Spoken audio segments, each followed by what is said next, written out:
नमस्कार बच्चों, आपने पिछले पाठ में भाषा पढ़ा और व्याकरण के अंग पढ़े। तो व्याकरण के अंग में सबसे पहला था वर्ण विचार। आज हम पढ़ेंगे वर्ण विचार। बच्चों, आप जानते हैं कि वर्ण किसे कहते हैं?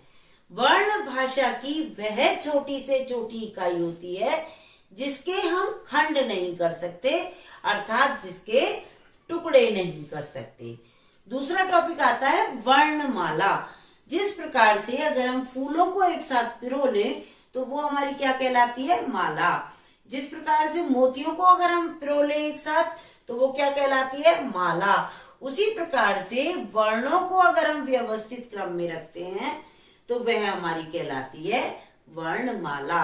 तो हमारी परिभाषा क्या हुई कि वर्णों का व्यवस्थित समूह ही वर्णमाला कहलाता है। एक भाषा की अपनी वर्णमाला होती है।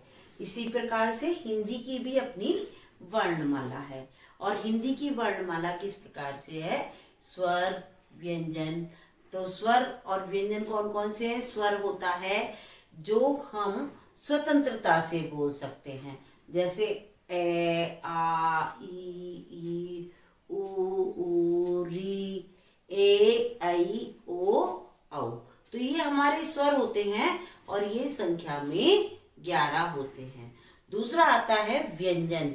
व्यंजन स्वरों के साथ ही अभी हमारे अनुस्वार और अनुनासिक भी होते हैं, विसर्ग होते हैं। तो अनुस्वार होता है अंग, और अनुस्वार के बाद अनुनासिक कौन सा होता है? हमारा अनुनासिक होता है जो चंद्र बिंदु लगता है, वो अनुनासिक कहलाता है। एक होता है विसर्ग, जिसका प्रयोग हम संस्कृत भाषा में ज्यादा करते हैं और हिंदी के तत्सम शब्दों में भी किया जाता है वह प्रयोग, यानी विसर्ग का प्रयोग। और उसका उच्चारण हम कैसे करते हैं?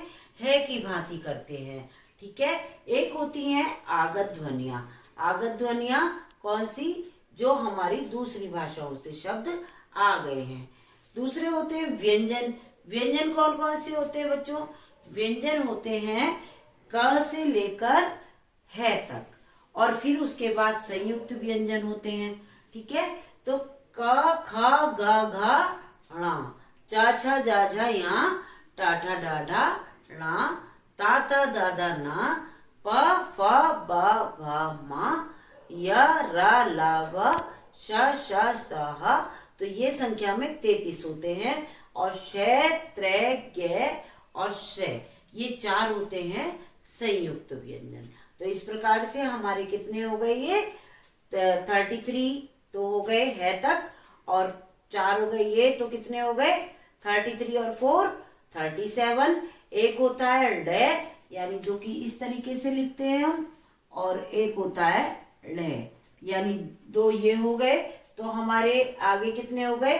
37 और 2 39, और 11 हमारे हो गए क्या? 11 हो गए हमारे स्वर। ठीक है बच्चों। तो अब हम इनको राइट डाउन कर देते हैं। यस बच्चों, देखिए वर्ण हम लिखेंगे भाषा की सबसे छोटी इकाई अथवा ध्वनि जिसके खंड नहीं किए जा सकते वर्ण कहलाती है। वर्ण को हम अक्षर भी कह सकते हैं। दूसरा आता है पॉइंट वर्णमाला। वर्णों के व्यवस्थित समूह को वर्णमाला कहते हैं। फिर वर्णमाला कौन सी है? स्वर अभी हमने बताए थे, आ, ई, उ, री, ए, ऐ, ओ, औ। ये संख्या में कितने होते हैं? 11। अनुस्वार अंग और अनुनासिक अह। विसर्ग ह। आगत ध्वनियां कौन सी होती हैं? अर्धचंद्र, जो इस तरह से लगता है, और नुक्ता, जो किसी शब्द के नीचे ऐसे लगता है। अधिकतर आपने जय के नीचे देखा होगा, फ के नीचे देखा होगा। ठीक है बच्चों, आप इसे राइट डाउन कीजिए। देन उसके बाद अभी हम आपको व्यंजन बताते हैं कि व्यंजन कैसे लिखे जाएंगे। देखिए, अब हम देखते हैं कि व्यंजन कौन से होते हैं।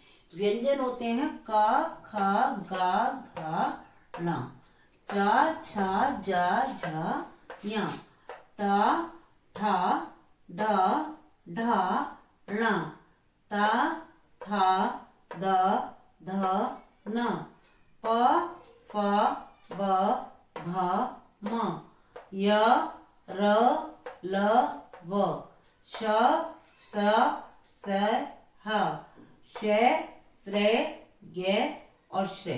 ये हमारे सारे व्यंजन होते हैं। यहाँ तक व्यंजन, ये संयुक्त व्यंजन, यानी ये वाले चार जो होते हैं ये होते हैं संयुक्त व्यंजन। और ये यहाँ से लेकर यहाँ तक ये संख्या 33 होती है आपकी व्यंजन की। ठीक है, ये दोनों वर्ण आपके अलग से और प्रयोग होते हैं व्यंजन के साथ ही। जब हम इन लगा देते हैं तो ये हमारा हो जाता है ड़ और ढ। ठीक है, ये हमारा क, च, ट, ते और पे, ये हमारे 5 वर्ग माने जाते हैं। यानी क वर्ग में हमारे जो आएंगे क, ख, ग, ण। च वर्ग में हमारे आएंगे च, छ, ज, झ, य। ट वर्ग में आएंगे ट, ठ, ड, ढ, ण। त वर्ग में आएंगे त, थ, द, ध, न। प वर्ग में आएंगे प, फ, ब, भ, म। ये यहाँ तक 5 वर्ग होते हैं। और य, र, ल, व, ये आपके कहलाते हैं अंतस्थ वर्ण, जो कि हम आगे डिटेल में समझेंगे। और ये वाले हमारे ये चारों कहलाते हैं ऊष्म व्यंजन। ऊष्म व्यंजन। ठीक है बच्चों, तो आप इसे राइट डाउन कर सकते हैं। धन्यवाद बच्चों। अगर आपको मेरा डिटेलिंग पसंद आ रही हो, मेरा एक्सप्लेनेशन पसंद आ रहा हो, तो आप चैनल को सब्सक्राइब करेंगे, लाइक करेंगे और शेयर करना नहीं भूलेंगे।